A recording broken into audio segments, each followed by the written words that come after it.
All right, so today I'm going to give an overview of the metaverse and what I call a not so brief history of the metaverse. This is the first lecture for the social dimensions of the metaverse for Innovators class at ASU, but this history, will be available online, so we'll keep it fairly generic. So the metaverse is a science fiction idea that is slowly or rapidly, depending on how you look at it, becoming reality. The term was first introduced by author Neil Stephenson in his cyberpunk classic called Snow Crash. It's been out there for a couple of decades now, and in this world, the main character, whose name was Hiro, H-I-R-O, spends a lot of time inside the metaverse using these virtual reality-like glasses. The description that Stevenson used in the original text was that Hiro's not actually here at all. He's in a computer-generated universe that his computer is drawing onto his goggles and pumping into his earphones. In the lingo, this imaginary place is known as the metaverse. And you'll see that sound and earbuds and goggles were pretty connected in the original representation. Hiro also, was a swordsman in real life. He had these ancient Japanese katana swords, and his avatar looked just like him, and also had versions of these swords. And that's one of the activities that he engaged in. And in this fictional world, the metaverse was pretty ubiquitous. And you have to remember that this was written back before the World Wide Web, the internet as we know it today, and the mobile web were really available. Since then, it's gained notoriety, particularly last year in 2021, when Facebook changed its name to Meta, and Mark Zuckerberg said this was to emphasize that Facebook wanted to be one of the primary companies that built the infrastructure for the metaverse, and he showed off, his avatar in a series of videos.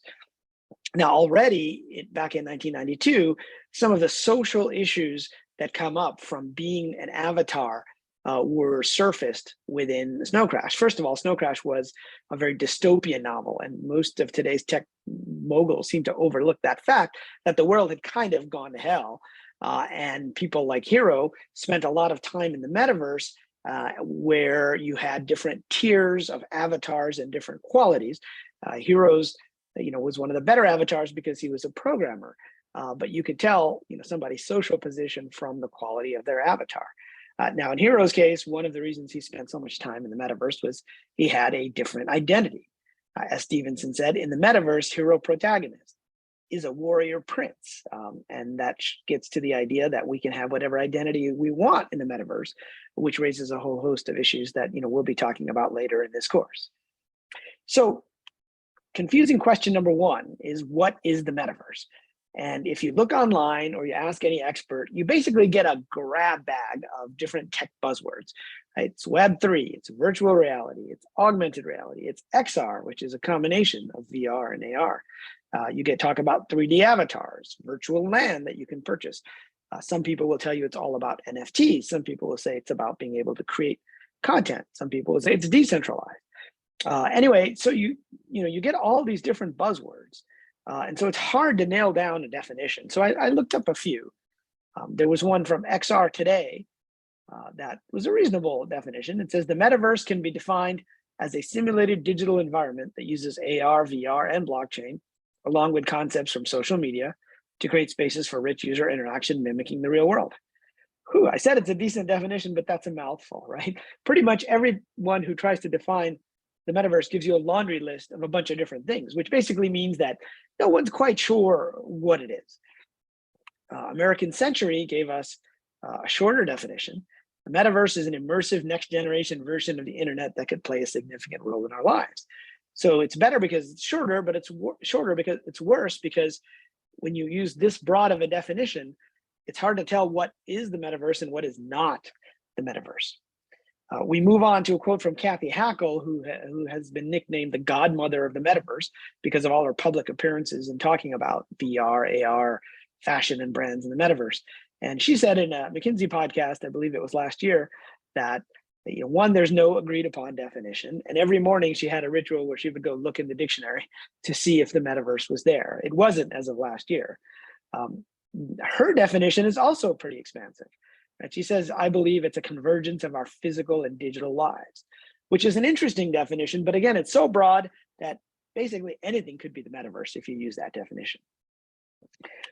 A perhaps tighter definition was given by Matthew Ball, who's a venture capitalist who wrote a series of very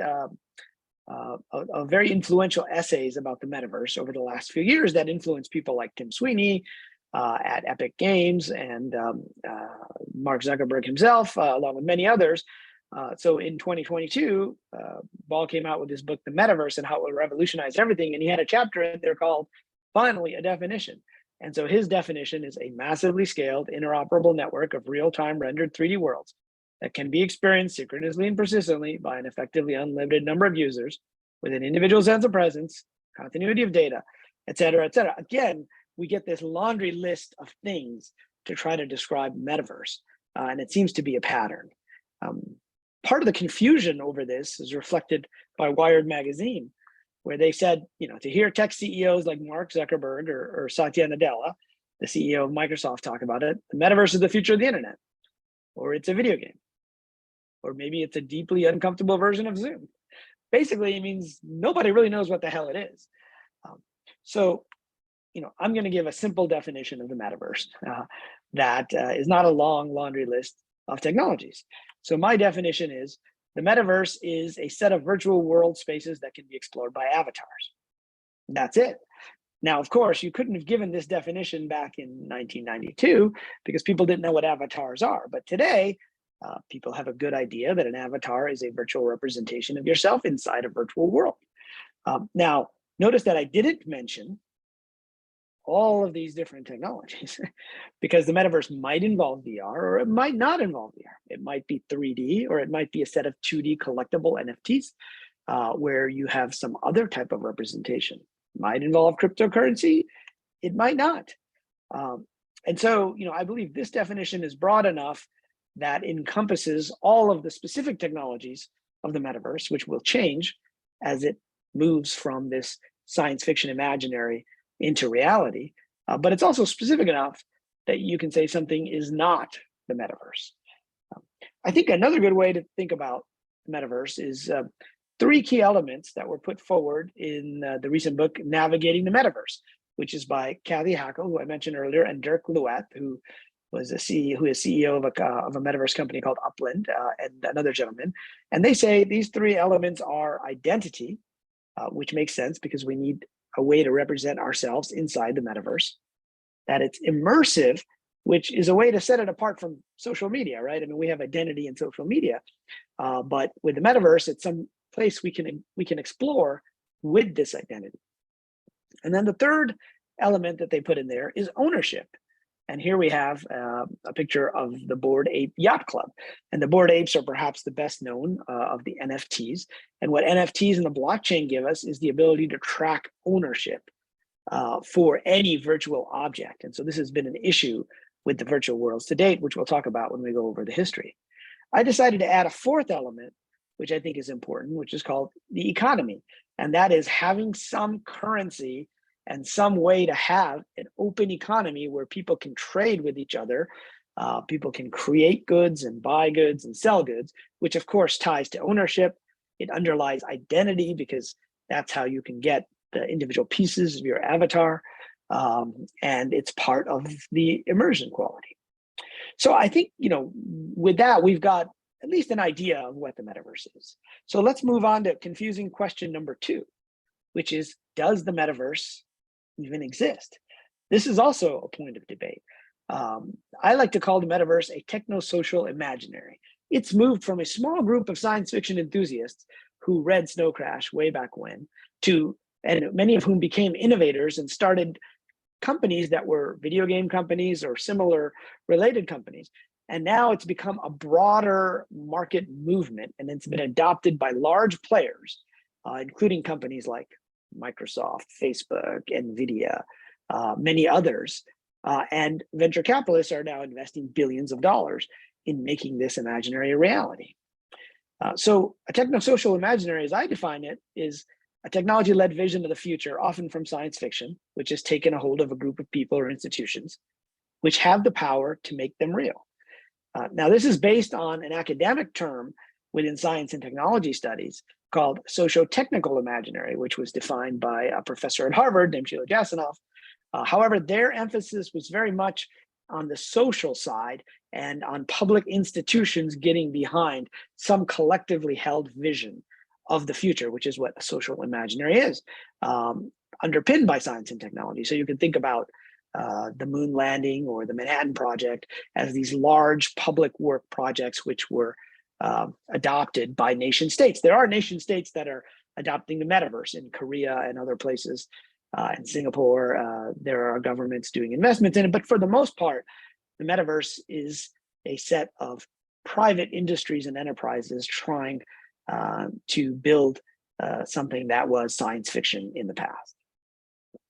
Now, some people think the metaverse exists. John Radoff, who authored the Building the Metaverse blog and is CEO of Beamable, and as a disclosure, I know John well because I'm an investor in Beamable. He said in a Pew Research study that the metaverse exists. The most common definitions of the metaverse are, and again, he gives, only 3 this time, but a smaller laundry list, which includes Web3. And so there's a lot of confusion about what is Web3 and what is the metaverse. And we'll be definitely exploring that later in the course. He also says some current versions may be a hybrid of these, but that all these product-centric definitions, which is pretty much, what we have to date, fail to look at the underlying cultural and social change. And he talks about a fundamental shift of thinking about virtual property and virtual economies. And perhaps for younger people today, that's not a fundamental shift. But for people of my generation, it's a pretty big shift of thinking of virtual land and virtual items as having real economic value. So again, there's some debate about whether the metaverse exists. I think you can say metaverses exist. Right? There are individual metaverses. Does the metaverse exist? Well, it depends how you define it. Some people use it like the term cyberspace, which William Gibson introduced in his 1984 novel Neuromancer, which he described to be a certain thing. We'll talk about that when we talk about the 1980s and the history. But today, it's just a generic term that means it's something that is done over the internet.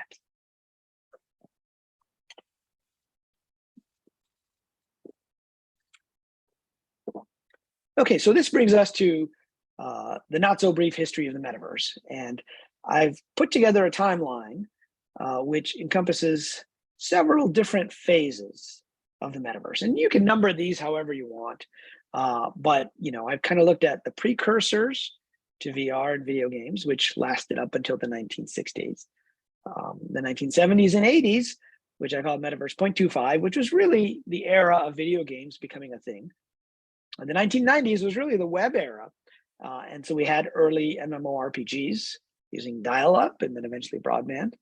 The 2000s is what I call Metaverse 1.0. So I believe that it was really in the 2000s that we got something that looked like the metaverse that Stevenson had described all the way back in the 80s.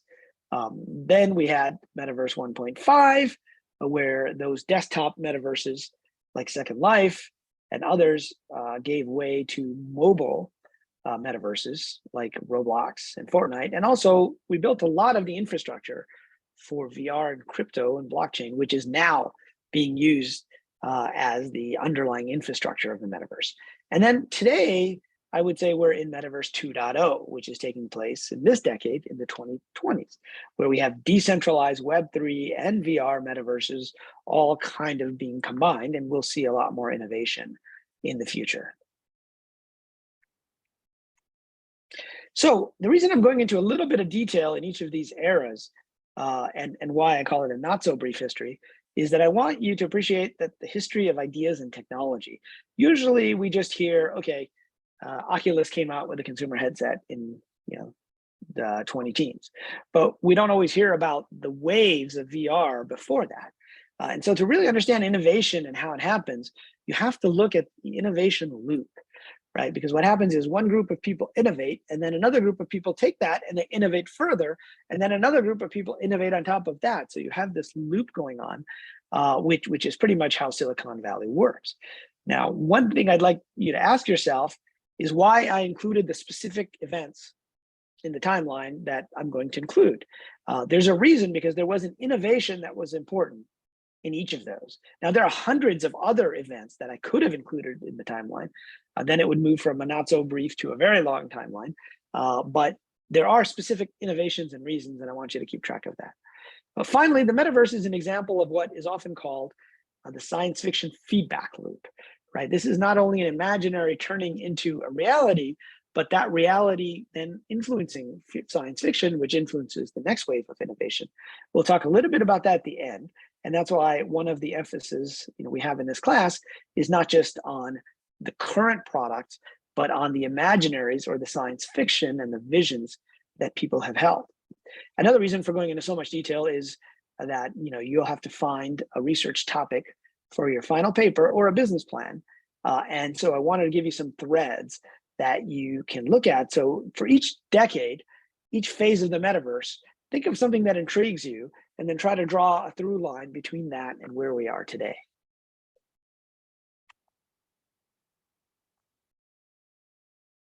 Okay, so with that, let's jump into the metaverse 0.0. Really, precursors is what we're talking about.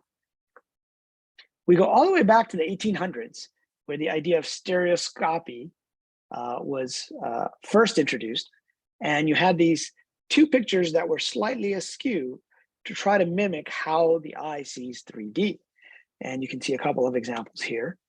And if you look at the devices that these pictures were placed in, with these kind of binoculars or goggles, you'll see that even this device from the 1800s, it doesn't look that different from our VR devices today, right? It's got the same basic shape and the same basic structure, and it's built on the same underlying observation that the reason we see things in 3D is because of our binocular vision, right? Each eye sees a slightly separate version, and here's a modern diagram of a 3D object and how it might look to each eye, and then how it looks to both eyes together.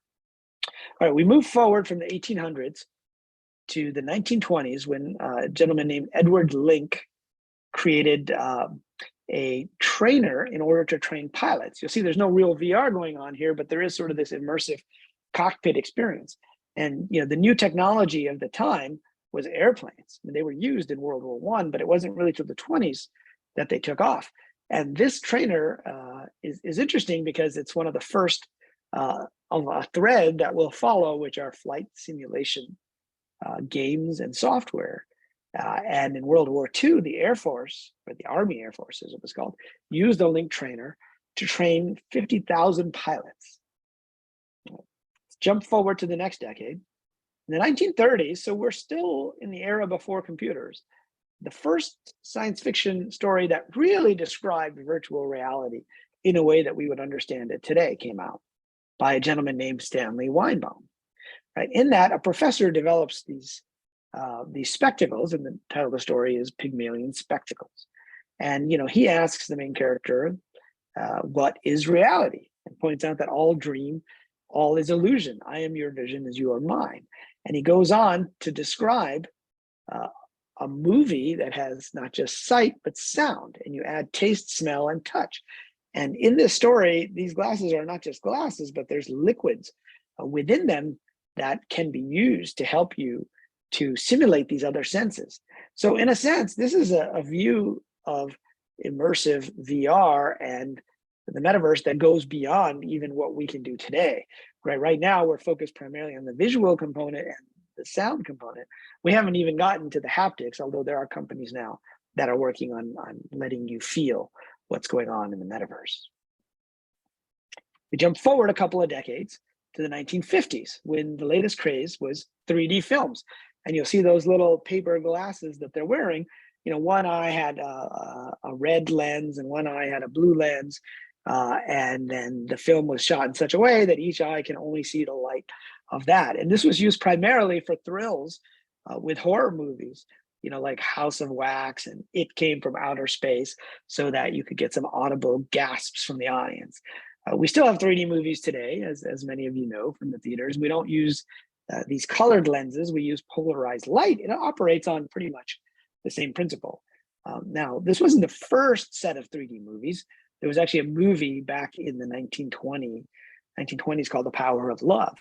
But this is when they became popular. And I'm old enough to remember when sometimes the TV guide in the 70s and 80s would come with these little paper 3D glasses. You could pull them out and you'd put them on to watch a specific broadcast that evening that was being broadcast in 3D. Of course, there was a wave of 3D TVs in the last decade, which seems to have now petered out. But the basic idea of stereoscopy and binaural vision is what's at work here. So we then move to the 1960s, and we have the first video game that was widely available. And I say widely, in this case, it was available only pretty much to academic institutions. It was called Space War, built by Steve Russell and a number of his friends at MIT on the DEC PDP-1 computer. And this was a visual game, kind of like Asteroids, if you've ever seen it. And it was an actual multiplayer game. So you would have two people battling each other, and it became all the rage to the point where these new computers, and this is a theme we'll explore again and again in this course, when you have a new hardware platform, it's not really useful until you have some applications on top of it.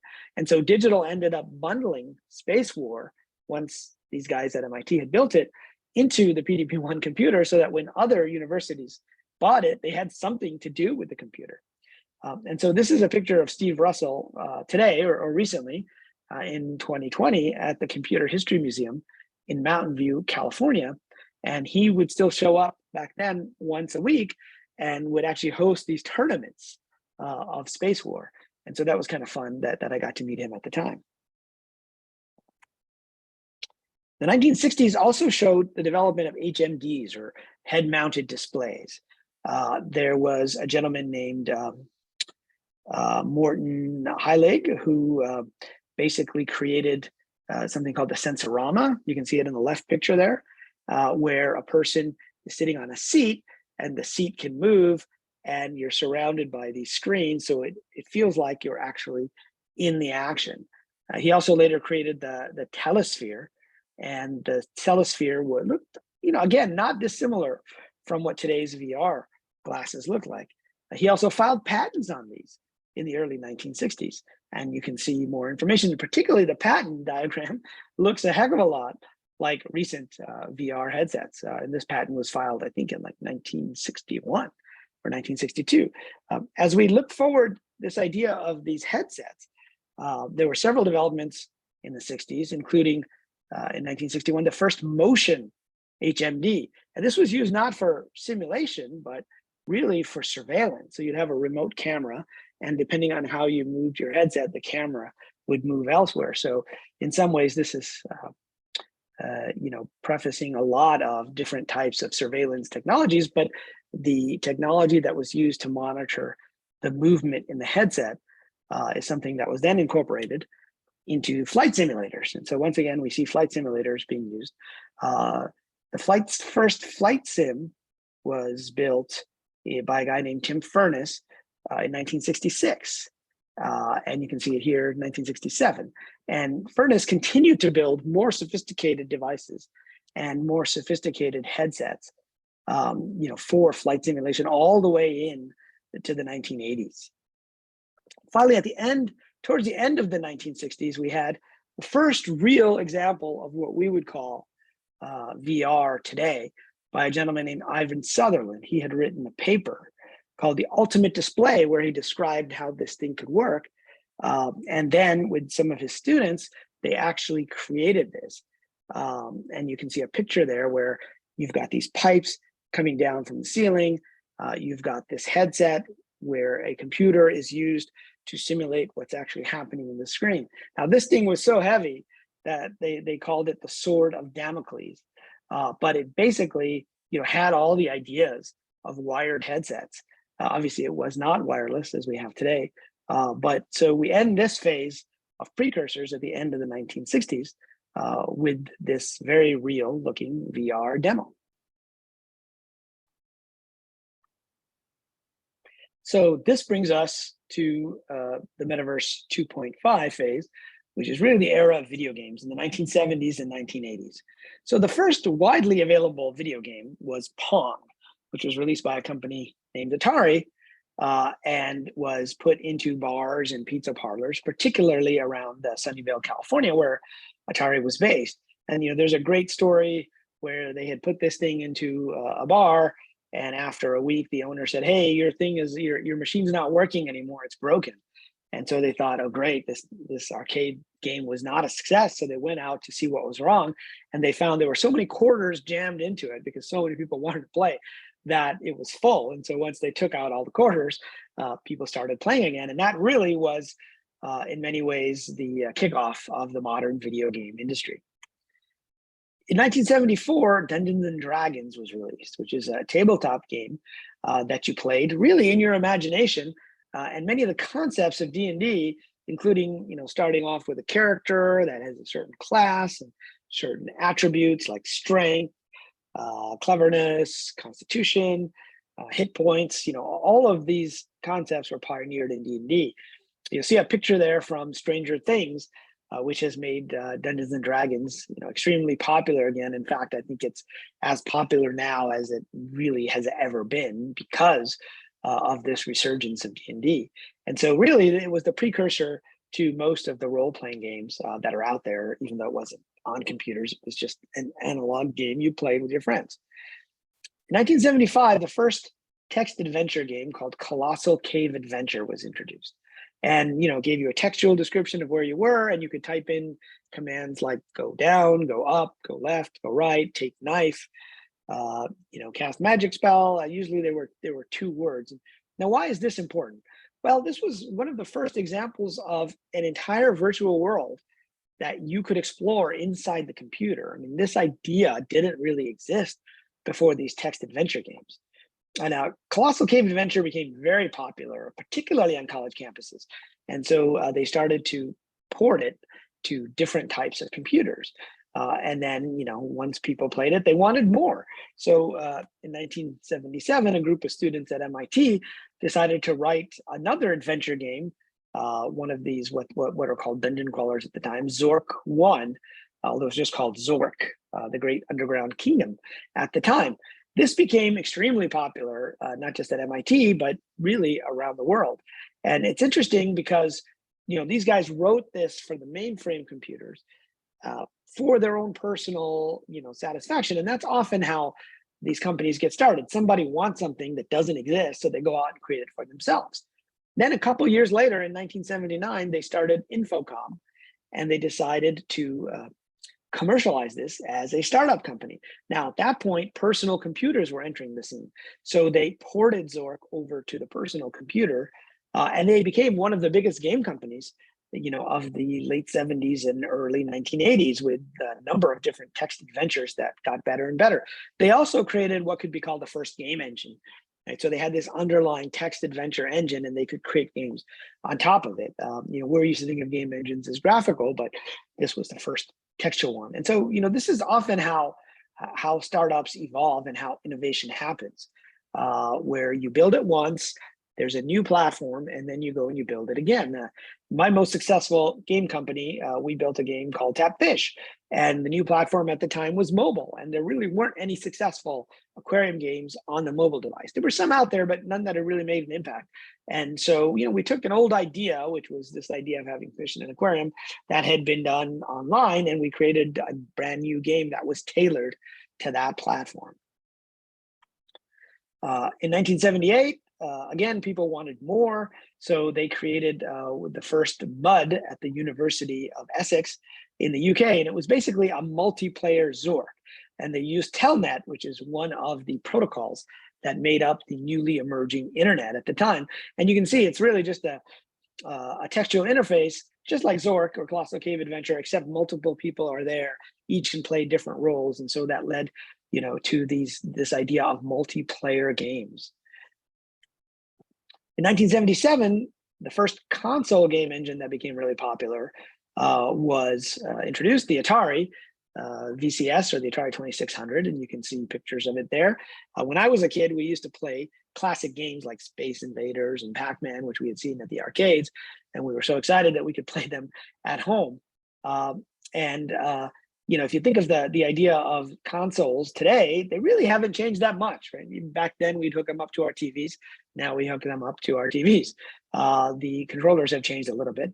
But one game of note, for the metaverse was Adventure, which was released, I think, in the early 1980s. And you can see the graphics are very primitive, 8-bit graphics, and this little dot is your avatar or your representation, and there are objects like the key, and you could explore this entire graphical world within the computer. And so this was one of the first real RPG type games that really got any kind of traction. It was also one of the first examples of the Easter egg. So the programmer who built Adventure, Warren Robinett, didn't like that he couldn't put his name on the cartridge, so he put a little Easter egg where if you went to a certain location and you clicked a certain thing, certain place, you would actually see created by Warren Robinett. And that's, of course, become a tradition now in different types of programs, but particularly in games.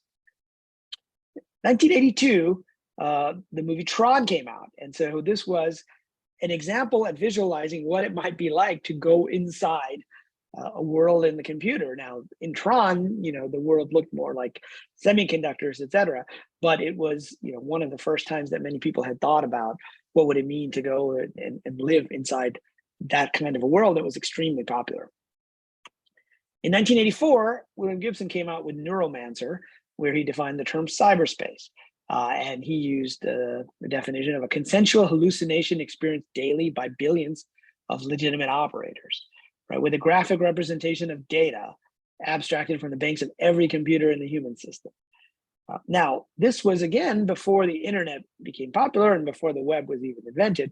So Gibson will admit today that his vision of what cyberspace is like is nothing like what we have today, the internet. And yet we use that term pretty ubiquitously when we talk about things that exist only in the virtual world. In the 1980s, there were a number of single-player graphical role-playing games, or RPGs. And you can see some examples here. On the right is King's Quest, which was one of the first graphical RPGs that was successful, where you could kind of move your avatar around. It wasn't 3D. It was really just a series of bitmaps next to each other, and you could move this specific character around. Up on the top left, you have Ultima, which became the basis for one of the first really successful MMORPGs later. And on the right, you have Wizardry, and then the bottom left, you have, I think it's Bard's Tale here. Yeah, and so you can see these single-player games really set the stage for what was to come with the multiplayer games in the next decade. In 1985, Jaron Lanier created a company called VPL Research, and he coined the term virtual reality. In fact, years later, there was a screenwriter who was looking to make a movie, and even though he used an old Stephen King story called The Lawnmower Man, he ended up basing a lot of what's in that movie on some of the experiences of Jaron Lanier. So that came out in the 90s. In 1986, we have the Nintendo Entertainment System. The Atari system had kind of died back in 1984 or so.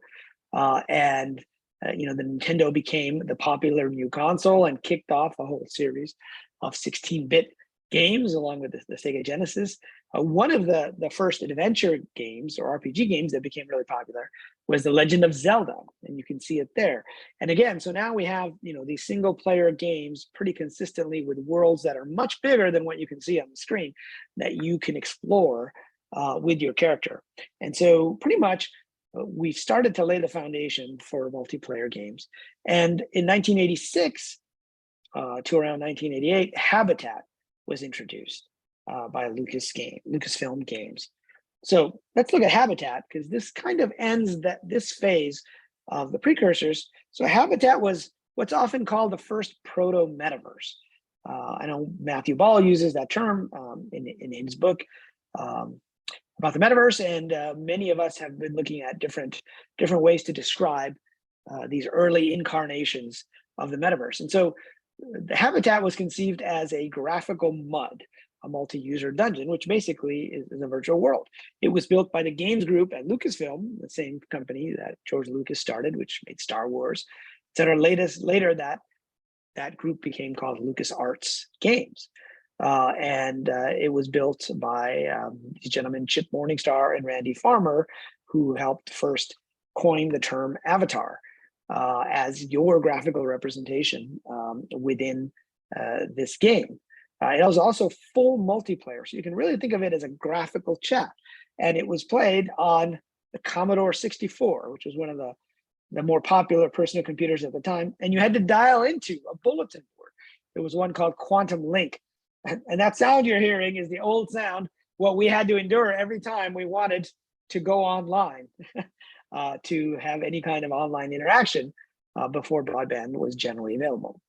In 1993, Randy Farmer said that Habitat was a multi-participant online virtual environment, a cyberspace. Now, he didn't use the term metaverse because that wasn't prevalent when they had first created it, although it was out by 93. And he talked about the network, the computer, the client software, the user interface, but most importantly, the world model. I met Chip Morningstar and Randy Farmer years later when they were building a mobile game company, and I actually invested in their game company, which was not that successful, but which goes to show you that you can have guys who are brilliant. Both of these guys were brilliant, and they conceived really the first online multiplayer shared space. And Chip Morningstar was also the co-creator or developer of JSON, which is something you've probably used if you use the internet or do any programming in any way. And yet that company wasn't successful. So, there isn't always a direct correlation between the brilliance of the entrepreneurs and the success of the company in the market.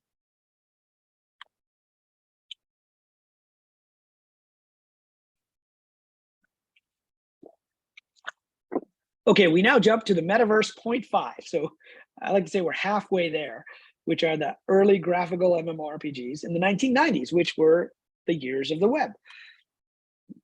Generally speaking, people say the first real MMORPG, right, which was a game that you were playing, a massively multiplayer online role-playing game, although it wasn't that massive when you look at the number of people that played it, was Neverwinter Nights that came out in 1991.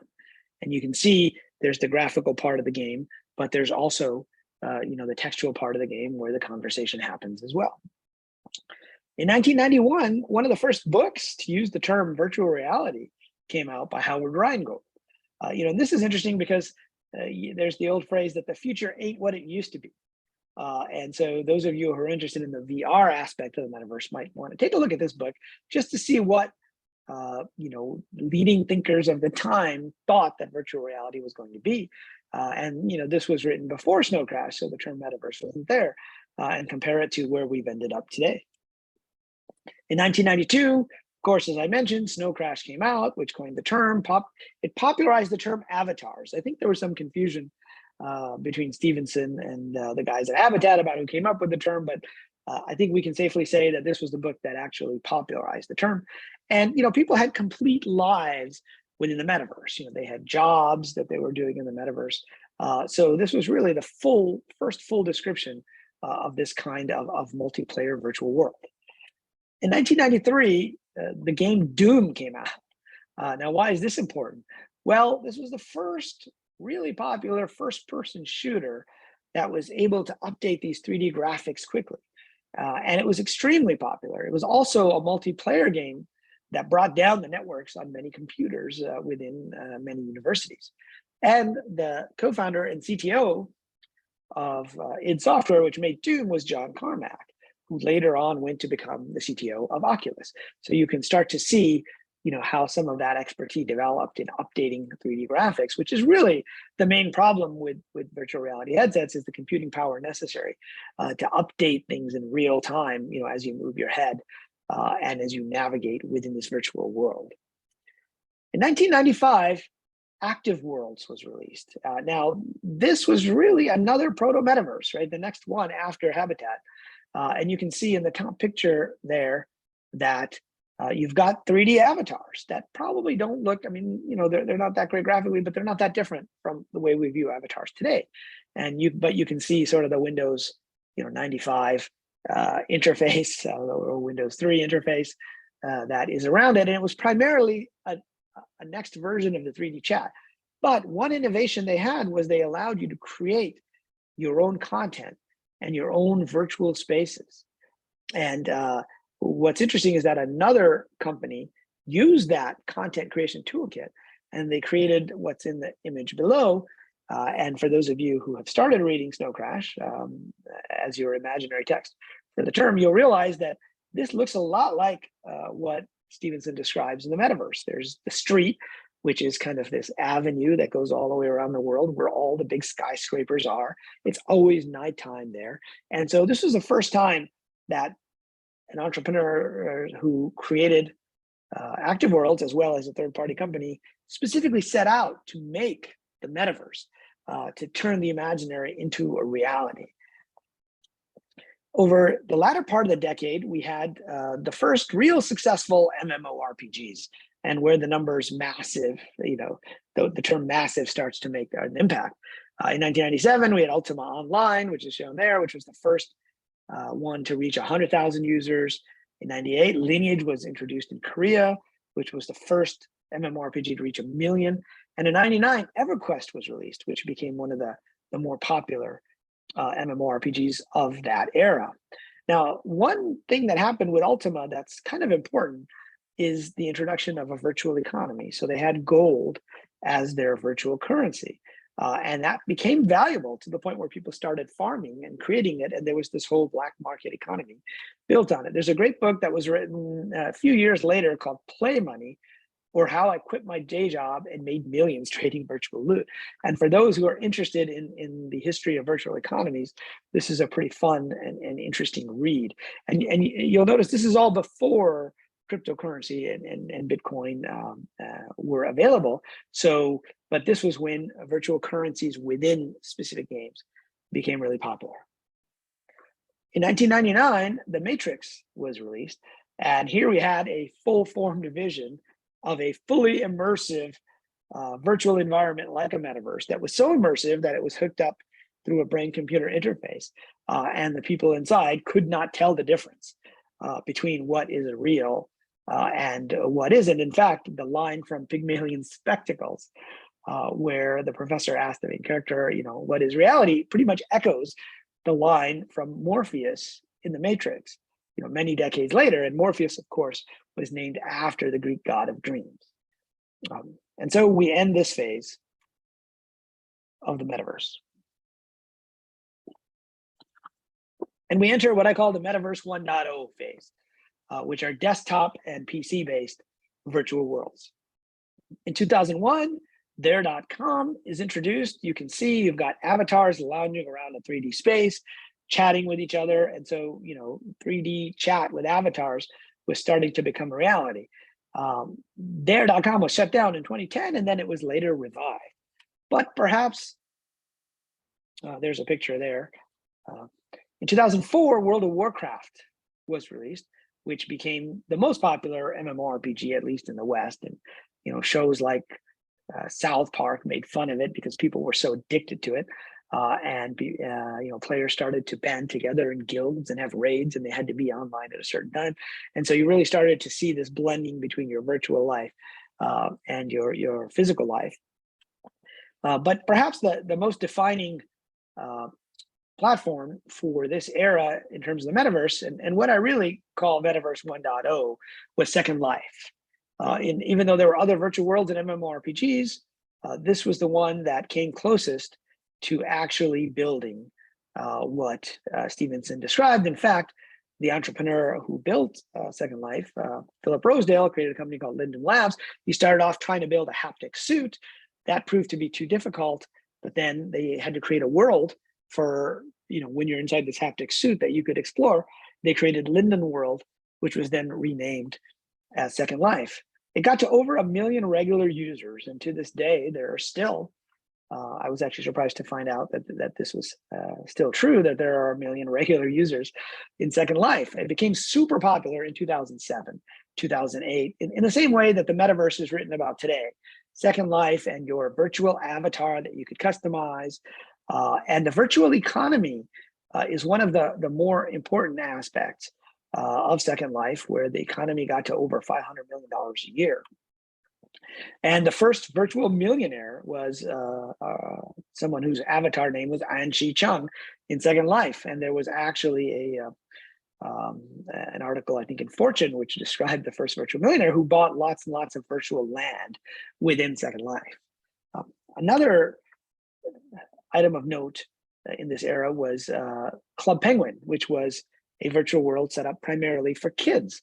Disney bought them in 2007. And at one point, they reached over 200 million registered users. Now, the avatars were pretty much just penguins. So there weren't a lot of options in terms of who you could be. But the generation that played with Club Penguin is now in college and getting out into the world of work. So you'll see some impact on the metaverses that they build. So as I mentioned, Second Life was really what I call Metaverse 1.0, the first popular metaverse. It wasn't the first one, but it was the first one to gain any traction. And within it, you had the virtual identity in the world. And the avatars got pretty sophisticated. I mean, if you look at this picture here of these people doing this line dance, you can see you could buy different hairstyles, you could buy different body types, you could enhance your body however you wanted it to be, you could express yourself. And the purpose of Second Life was not to play games. It was to socialize and have a virtual world. People had relationships within Second Life. They were married within Second Life. They even had virtual kids. They had virtual jobs where they had to show up at the bar because they were the bartender in that bar at 10 p.m. at night. And it became so popular in that time. I mean, I remember just being on a random Southwest Airlines flight, and there was an article about Second Life. In the magazine that they used to have on airplanes. But one of the most important aspects of Second Life was it took this idea of virtual currency to a new level. It was subscription based initially, but then they changed to a free-to-play model, and they introduced Linden Dollars. And Linden Dollars was notable for many reasons, one of which was there was an exchange rate with the US, and they actually had a Lindex exchange, and you could track how many Linden dollars to the US dollars. Second Life was one of the first virtual companies to hire an actual economist as well. And this was used in all kinds of transactions, virtual land being one of the main ones, which you could completely customize. You could also build objects with a built-in editor, like you see there on the bottom, and this created a whole new economy. So Linden Lab let you spend your Linden dollars within the virtual world however you wanted to. They didn't take a cut, except when you transferred them to US dollars or euros or to fiat, basically, as we would call it today. And they also did the innovative step of giving copyright to what you created within Second Life. And this is an issue that we have today with NFTs. The Bored Apes, for example, if you buy one of those, you theoretically have copyright over a character, but that's not always the case in different NFTs. And so some of the legal issues that came up around a virtual economy way back when are now starting to come up around NFTs as well. They also had a custom scripting language called Linden Script. And so really they had many of the elements. They were also interoperable in the sense that later they opened up the client to open source and they opened up the server. And so there were versions of Second Life that were not run by Linden Labs. It was called OpenSim. People just ran servers, that had these sims out there. So even though it wasn't necessarily interoperable with other environments, it was fairly open compared to most walled garden MMORPGs and virtual worlds that we saw. Now you also see that the four elements I talked about earlier, identity with avatars, immersion. Now it wasn't full immersion, but anybody who spent time in World of Warcraft or Second Life or any of these virtual environments knows that you can become so immersed that you forget about the environment around you. They had ownership of objects, and they had an economy where you could trade these objects. So pretty much all the elements of the metaverse, were there, but only for the desktop with a desktop client. Never really made it into the mobile environment. In fact, at one point I was part of a project where we created a Second Life messenger where you could send messages, from your phone to people when you weren't in the world, because in the end, it's that social element of these virtual worlds that really cause people to want to go back again and again. So now this brings us to the last decade, with which probably many of you are more familiar. In 2008, before the decade started, Satoshi Nakamoto, kind of a hidden figure in terms of his identity, introduced the Bitcoin protocol and the Bitcoin project. And in 2010, Mt. Gox became the first, the first exchange to be able to trade Bitcoin for US dollars. Now, Mt. Gox, not many people know this, but stands for Magic the Gathering Online Exchange. So it was actually set up to trade cards from the game Magic the Gathering. Mt. Gox is no longer around, but Bitcoin has become, the standard bearer for the entire blockchain and for cryptocurrency.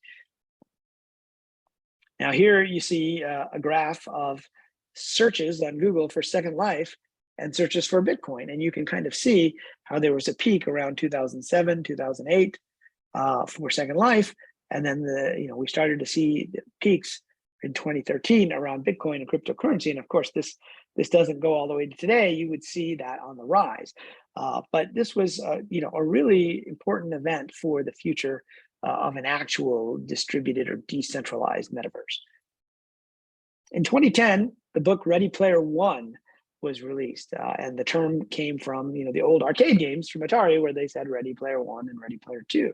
The book became extremely popular. In it, there was a virtual world called the Oasis, and people used virtual reality headsets, which you can see depicted on the right there. In the film version of Ready Player One, which came out, it was directed by Steven Spielberg in 2018. And this was another dystopic vision, just like in Snow Crash. One of the reasons people retreated to the metaverse was because the real world was a bit of a dystopia. You had all kinds of problems and chaos, and the economy and the environment. All of these things were kind of crumbling, and the same was true in Ready Player One as well. But one important thing to note about Ready Player One is, in some ways, it's the successor to the metaverse imaginary from Snow Crash, because Snow Crash was pre-web. So a lot of things that Stevenson was trying to describe are things that started to exist in different form, whether instant messengers, web pages, videos being streamed on the internet. And so Ready Player One incorporated all of those into its version of the Oasis, which then became kind of the new imaginary for a new group of entrepreneurs. One of those groups of entrepreneurs created Oculus, which was started to create a consumer VR headset. And Oculus was founded in 2012, and it was acquired, later by Facebook. And every employee at Oculus was given a copy of Ready Player One. So you start to see the interface between these two. In 2012, Roblox, which many of you are familiar with, was released on iOS. Now, Roblox had been around since, I think, 2004, 2005, but this was another company where the entrepreneurs were trying to build something like the metaverse, and is one of the first companies saying that we have built a metaverse because of the different games that you have within Roblox and because of the creator economy. Now, by 2017, it didn't really start to take off until the mobile version of it was released. And so again, you see this pattern of a new platform on which an environment takes off in a way that it didn't on the old platform. By 2017, there were over 1.7 million creators, right? Those are just people creating on Roblox, not people playing. Compare that to Second Life's 1 million regular users. Minecraft also came out at this time, getting a whole new generation used to building things with small primitives. And it was acquired by Microsoft for $2.5 billion in 2014. Although, recently Microsoft has said they won't have NFTs and cryptocurrency within Minecraft. Both of these two, Roblox and Minecraft, represent an interesting part of the history of the metaverse. In 2014, Facebook buys Oculus for $2 billion. This was kind of a watershed moment in Silicon Valley because it made other entrepreneurs realize, oh, this VR thing could actually be big someday if Facebook is spending so much money on it. And of course, Facebook is basing its entire metaverse strategy on its ownership of Oculus and on VR. There's a great book called The History of the Future, which goes into a blow-by-blow analysis of the history of Oculus and how it was started and how they ended up selling to Facebook, and some of the drama that was involved in trying to bring this idea of a cheap consumer headset for virtual reality into physical reality. 2014 was a big year. Ethereum was released. Now, why is this important? Well, because it gave the ability to have smart contracts and put actual code into the contract. So it wasn't just a matter of now you could send currency to anyone you wanted. You could put logic on the currency. And this, of course, laid the basis for ownership beyond just who owns currency, but ownership of objects.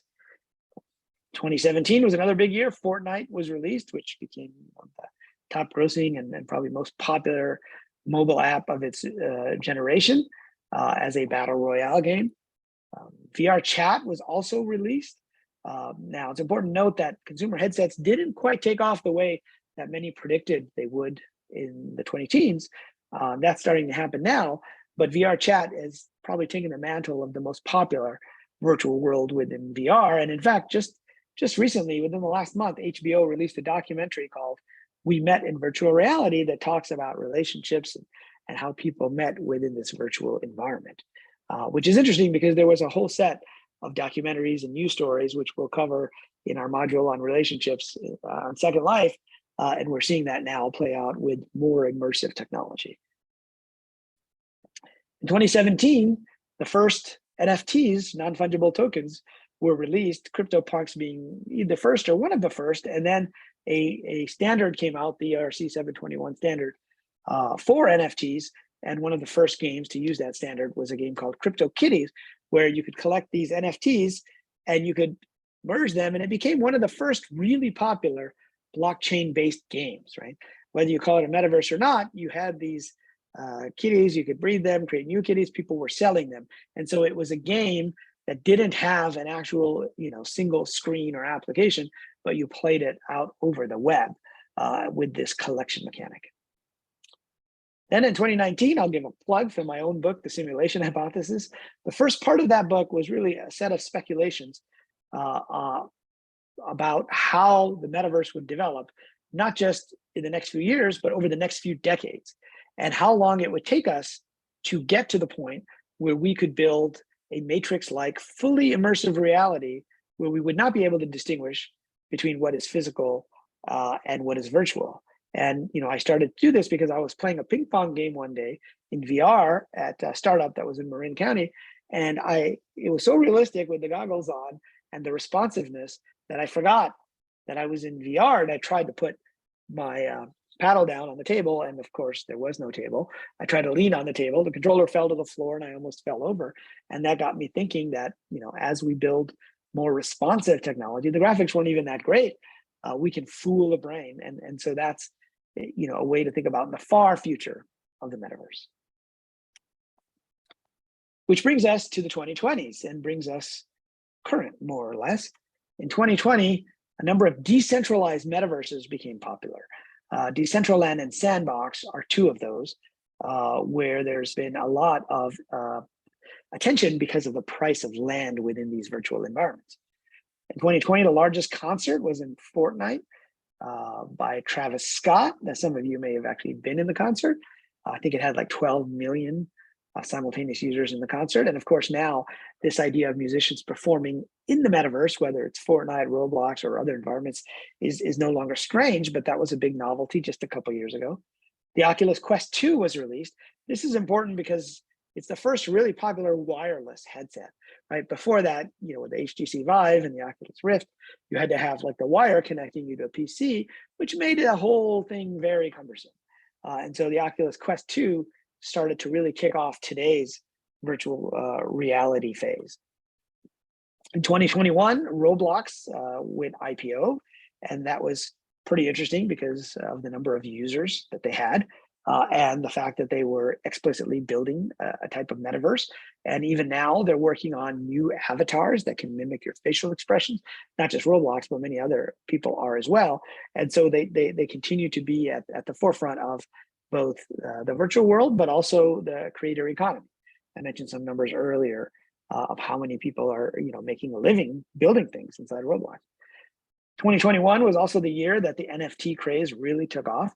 Here's a picture of some of the different popular NFT collections. You can see the Bored Apes there near the upper left. And we had the largest sale of an NFT to a single owner, which was artwork by the artist Beeple, which sold for $69 million. Things have cooled a little bit in 2022 on the NFT craze, but the NFTs represent ownership in a virtual object, and ownership that can be tracked, where you can transfer it. And so it really will be one of the key ways in which the metaverse gets all of those four elements that I talked about earlier. 2021, a company named Ready Player Me came out with cross-platform avatars. So you could create one avatar and you could use it inside different virtual worlds. And in fact, VR Chat, you can use their avatars, and I think there's like over 1,000 companies now that use it. And so this is important as well, because the concept of the metaverse means having a virtual identity that you can take to different places, as opposed to having a different avatar and a different identity within each individual metaverse. In 2021, bringing us back to the beginning of the presentation, Facebook changed its name to Meta, which of course drew the attention of not just the tech industry in Silicon Valley, but the broader business press and consumer press. They've now introduced their virtual reality metaverse, the Horizon Worlds, as they call it. And there's a whole group at Facebook called Reality Labs that is innovating on this technology, and they're spending quite a bit of money to try to build this into something like the metaverse. Also in 2021, virtual land sales really took off. You had plots selling for millions of dollars inside Decentraland and Sandbox, which are two decentralized metaverses built on the blockchain. And whereas in 2006 with Anchi Chung and Second Life, to become a virtual millionaire, they had to buy all these different plots. Now we have individual plots, and we have celebrities like Snoop Dogg and others going in and actually buying these plots, and the individual plots can sell for millions of dollars. There are also blockchain-based metaverses who are focused more on this collection of land even than on other aspects of the metaverse. Upland, which was started by Dirk Luet, who I mentioned earlier, and in full disclosure, I'm an investor there. And Superworld is another one where you are kind of mimicking the real world. So you can buy virtual plots in locations like Manhattan, Times Square, et cetera. And it's a collection mechanism. In 2022, we had a few interesting developments, many of which I won't be able to get to, but one of the interesting ones was that the Fashion Week, New York Fashion Week, was held in the metaverse, right? Inside one of these decentralized environments. You can see the endless possibilities for fashion within the metaverse. And even within Second Life, we saw part of the biggest part of the economy was selling different clothes, and you see it here as well. And very big brands, Gucci and others, are now looking at ways to capitalize on being in the metaverse, both through NFTs, but also through these 3D versions of their clothing that you can use on your avatar. And just recently, within the last month or two, Time Magazine, which has been kind of a standard bearer for American culture, had the metaverse on its cover, which I think underscores the point that the metaverse is no longer a small imaginary held by a small number of people, but has really gone mainstream. And that brings us more or less up to date today. So in this Metaverse 2.0 phase, some of the vectors that you should think about when looking at the metaverse, as we talked about, there's no single definition, but depending on where each of these vectors falls, you can think of them like a sliding scale. Is it immersive with full VR? Is it non-immersive? Is it 3D or is it 2D JPEGs that you share on the internet? Is it in-world? Do you need to download a client? Is it just on the web or just on your phone? NFTs and crypto versus virtual currency. Many environments still use their own virtual currency, V-Bucks or Robux, as opposed to using a cryptocurrency base like Sandbox has a currency called Sand, for example. Decentraland has Mana, which ties to this vector of centralized versus decentralized. Is it a single world or is it a set of connected worlds? I mean, we don't really have the standards in place, but this hits on this issue of interoperability, which we'll talk about later in the class. Is it a game or is it a virtual world? Like, are you there just to hang out or are you there to work? Microsoft, for example, their entire metaverse strategy is on using avatars for work in virtual meetings, et cetera. Or are you there to play a game? And finally, is it augmented or virtual? Right? Is it about putting things in the physical world or is it about going into the virtual world? So these are the vectors that will define what eventually we settle on as the metaverse. As I mentioned earlier, the metaverse is an example of what's called the Sci-Fi feedback loop. And you can see this feedback loop at work in an interesting way. And it's a loop because not only does sci-fi influence innovation, but innovation then influences sci-fi. So the Snow Crash came out in 1992. That led eventually to the Metaverse 1.0 phase with games like Second Life, World of Warcraft, desktop MMORPGs. Then a lot of the features that were present in the internet in the 90s and in the 2000s were incorporated into Ready Player One. So like I said, the web wasn't around when Snow Crash came out. Instant messaging wasn't around. All of those things are there in Ready Player One. You can just bring up screens within the virtual environment. So you can see how the real world innovation then impacts the science fiction. And then, additional impact comes from hardware platforms. And along the bottom, we see the enabling technologies and infrastructure. Now, Philip Rosedale, who I mentioned earlier, creator of Linden Labs, founder of Linden Labs, said that there were several technologies that were needed before he could build Second Life. One of which was GPUs, so you could have faster graphics processing on your laptop. And another was broadband. It was very hard with dial-up to have a fully immersive 3D world where you're interacting with people in real time and moving around, et cetera. And those enabling technologies is an illustration of what is often called the adjacent possible, right? Which we'll talk about later as we talk about innovation. But the idea is you can only go one or two steps adjacent to where you are today. Leonardo da Vinci might have wanted to build a helicopter, but he didn't have all of the adjacent technologies that were needed. So, Fortnite and Roblox became really built on this idea of MMORPGs, but in a mobile world. So you see new enabling technologies, you see payment infrastructure, you see better cellular coverage. And then these converge, this vision from Ready Player One and what's been happening with mobile MMORPGs converge into what we're calling Metaverse 2.0 today, which is where we are. And there was a lot of infrastructure over the last decade. Consumer VR, AR, social media, blockchain, crypto, NFT, 5G, all of this stuff is contributing to what we call Metaverse 2.0. And this will undoubtedly lead to a new stage of science fiction. I mean, there's a whole genre of sci-fi called lit RPG, where characters go inside virtual worlds, which was inspired by Ready Player One. And that, of course, will lead to Metaverse 3.0, whatever that might be in the future. And so this is the end of a not so brief history of the metaverse for now, because I'm sure if I gave this lecture next year or the year after, we would have a lot of new and interesting developments. Thank you.